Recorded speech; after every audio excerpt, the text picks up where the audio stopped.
قسم کھا لی جب تک اس ذلیل کے کیفرے کردار تک نہ پہنچا دو اس وقت تک اپنی پیٹھ کو بستر سے کبھی لگا نہیں سکتا۔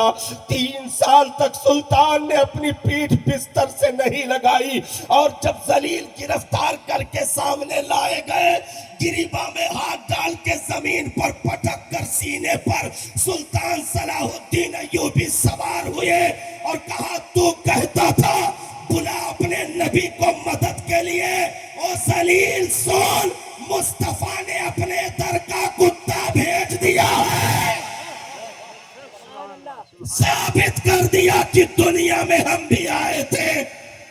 اس لیے یہ دین کا چراغ کبھی گل ہونے والا نہیں۔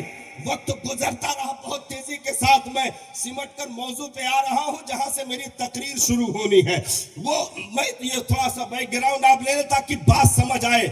وقت گزرتا رہا صاحب، دنیا یہ سوچتی رہی چراغ بجھ جائیں گے، ہم نے کہا ذلیلو چپ رہو۔ جب بلال کے قدم میں رسیاں پڑی اور مکہ کی پتھریلی زمین پر ننگی پیٹھ گھسیٹا گیا، تب تو دین کا چراغ نہ بجھا۔ جب 70 سالہ خاتون سمیہ کے ناف کے نیچے نیزہ مار کر کے اس غریب بوڑھی خاتون کو شہید کیا گیا، تب تو دین کا چراغ نہ بجھا۔ جب حضرت عمار ابن یاسر کو آگ کے انگاروں پر لٹایا گیا، تب تو دین کا چراغ نہ بجھا۔ ہم نے کہا سنو، یہ وہ چراغ ہے جو بجھنے کے لیے جلایا ہی نہیں گیا، صبح قیامت تک افراد پیدا ہوتے رہیں گے اور مصطفیٰ کے چراغ کی لو بڑھتی رہے گی، اس کی روشنی بڑھتی رہے گی۔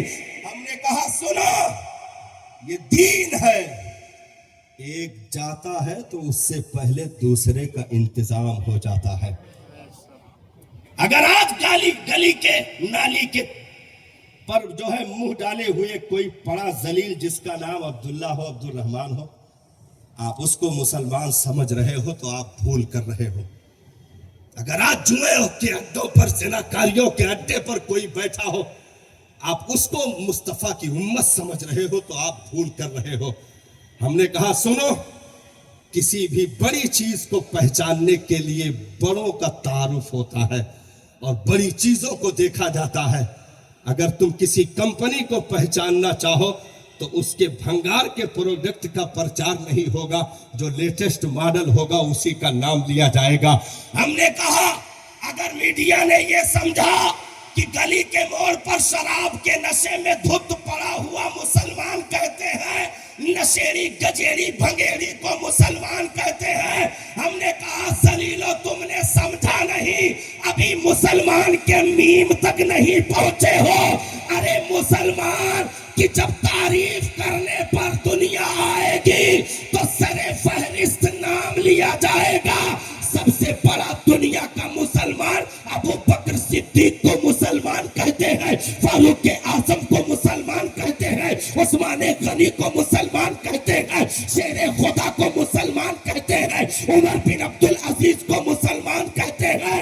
ارے ایک ہی عاشق نبی کا اگر دنیا میں اتر جائے تو دنیا اسی کے نگاہوں کا مقابلہ نہیں کر سکتی ہے۔ تم نے مسلمان سمجھا ہی نہیں، کیونکہ ہم سبق بھول سکتے ہیں تو کیا ہماری وجہ سے دین چل رہا ہے؟ نہیں صاحب۔ بھائی اگر دنیا غوث کا گیارہی کرنا بند کر دے تو کیا گنبد غوث اعظم پہ کوئی فرق آ جائے گا؟ نہ، یہ چمک 11 سے نہیں باقی ہے بلکہ گنبد خضرا کی کرنوں سے چمک باقی ہے۔ اسی طریقے پر اسلام کی چمک ہم جیسوں سے نہیں صاحب، ہم تو نوکر ہیں، لگے ہیں ہاتھ جوڑے کہ ہمیں بھی غلاموں میں شامل کر لیا جائے۔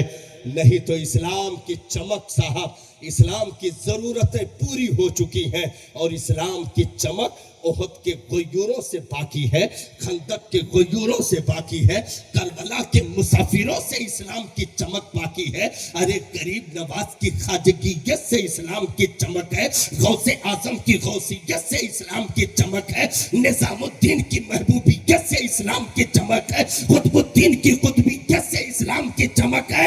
ارے امام احمد رضا خان محدث بریلوی کے اس کے رسالت سے اسلام کی چمک باقی ہے، محمود الاولیاء کے خدمت دین سے اسلام کی چمک باقی ہے، ان بزرگوں کی محنت و مشقت سے اسلام کی چمک باقی ہے۔ ہم جیسے اگر کام نہیں کریں گے تو کیا کام بند ہو جائے گا؟ یا ہم مسجد کا چندہ نہیں دیں گے تو کیا ٹائلیں نہیں لگیں گی؟ نہ صاحب، یہ تو کام ہو کر رہے گا، یہ دین کا کام ہے، یہ ہو کر رہے گا۔